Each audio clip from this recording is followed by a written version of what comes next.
I'm here with Wendy Pollock and Kathy McLean, and they're the authors of the Convivial Museum. And maybe we can start, Kathy, by you talking a little bit about what that means exactly for you. Well, it means we've taken the word that Ivan Illich used in Tools for Conviviality in the 1960s to mean being alive together in a deeper, more engaged way. So I think traditionally museums haven't had given the impression that they're meant to be that way, right? And certainly not that people would engage with exhibits that way. So how do they need to change in order to become more convivial? Well, there are alternative traditions even in the museum world, like going back to John Cotton Dana 100-some years ago, who really believed that museums should be from and for the people. And I think what we mean by the Convivial Museum is very much in that spirit. I think that actually the success of the Science Center movement in the last 30-some years has been running in parallel with what's happened in our economic system, in the housing boom, in an almost literal sense, that a lot of science centers were built at a scale that was not sustainable, and that in some ways we're talking about dialing it down. Right. So what do you mean by when you say dialing it down? What does that mean? Because the science centers traditionally have been, I'm thinking of particularly, say, a place like the Ontario Science Centre, it's a very high-touch space and a very social space, especially for kids. So when you say dialing it down, do you mean decreasing the sort of high-touch aspect of it in terms of hands-on exhibits? No, not decreasing the hands-on exhibits. That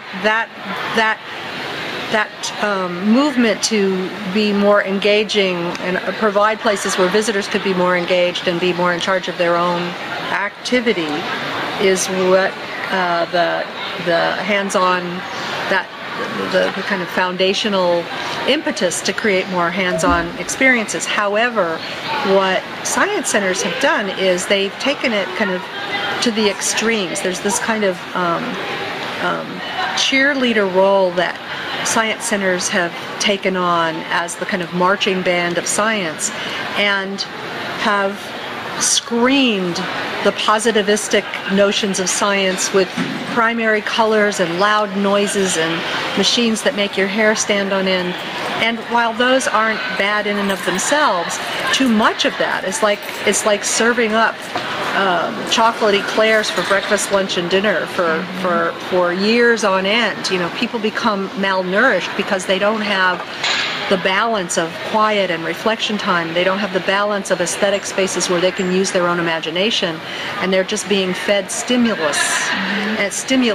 And we're saying, let's really think more deeply about what kinds of stimuli we're putting into our spaces, what kinds of room we're leaving for visitors to take their own, be able to take tools and do what they wish in the places that we're hosting.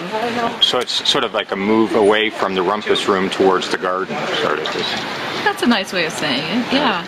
And readjusting our values so that, over and over and over, people discover that actually it's very important to have, for example, staff on the floor of a museum, and yet they say, well, we can't afford it. And the buildings may be so big, and the HVAC costs so big for month to month that that's the excuse. Well, how about we readjust our values? That's what I would mean too by dialing it down. Right. Yes. So can you give us like 3 quick examples of what a museum could do or a science center could do to become more convivial from your point of view?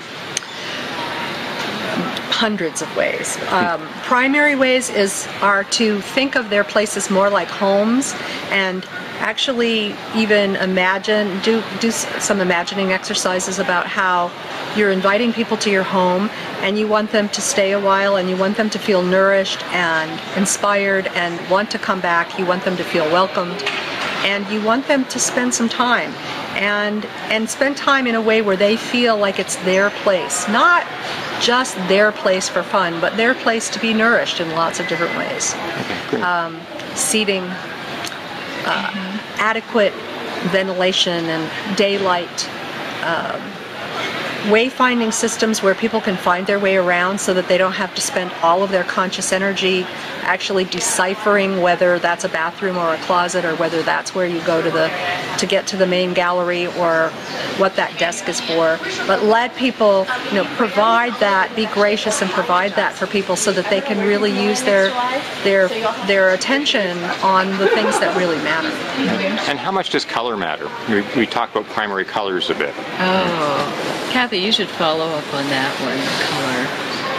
Color is color. Life is color. People ask us why we did our Convivial Museum book in black and white, and color is life, and yet providing some places where color may be more subtle and less exaggerated and yelled, maybe whispers of color rather than screaming of color. Allows people, again, to bring their own imagination to the experience. Our book is in black and white, and a number of science people said, why is it in black and white? Why didn't you use color? As if there's something wrong with black and white. And we intentionally use black and white because it's more of a whisper, and people can bring their own color to it.